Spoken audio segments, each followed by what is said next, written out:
আমার মনে হয় আমাদের এই গবেষণাগুলো যখন ফিল্ড লেভেলে প্রয়োগ হবে তখন আমাদের সিলেটের যে উদ্দেশ্যে আমাদের মরহুম সাইফুর রহমান যার অক্লান্ত পরিশ্রমে আমাদের এই বিশ্ববিদ্যালয় এবং এত বড় যজ্ঞ চলছে আজকের দিনে তাকেও আন্তরিকভাবে মানে স্যারের মানে ওনার প্রতি কৃতজ্ঞতা প্রকাশ করছি, তার কামনা করেছি।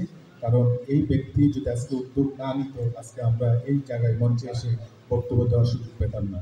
তো সংক্ষিপ্ত যেহেতু বলা হয়েছে, আমি স্যার ইতিমধ্যে বলেছেন যে এই অডিটোরিয়াম থেকে সুরক্ষার জন্য এখানে নিরাপত্তা আলাদাভাবে করার ব্যবস্থা করা হবে এবং ভবিষ্যতে আন্তর্জাতিক মানে কোনো প্রোগ্রাম যখন হবে স্বাভাবিকভাবে আমাদের নিরাপত্তা প্রশ্নে এটাকে ওইভাবে আমাদের যেন ব্যবস্থা গ্রহণ করা যায়। স্যার এই বিষয়টা ইতিমধ্যে ঘোষণা দিয়েছেন এবং আমরা আশা করছি আমাদের এই বিশ্ববিদ্যালয়ের নিরাপত্তার স্বার্থে আমরা সমস্ত প্রচেষ্টা নিব আপনাদের সবার সহযোগিতা নিয়ে। তো আমি আমার বক্তব্য দীর্ঘায়িত করছি না, আমাকে সুযোগ দেওয়ার জন্য আমাদের সঞ্চালক মহোদয়কে আন্তরিকভাবে ধন্যবাদ জানিয়ে আমার বক্তব্য শেষ করছি। আসসালামু আলাইকুম।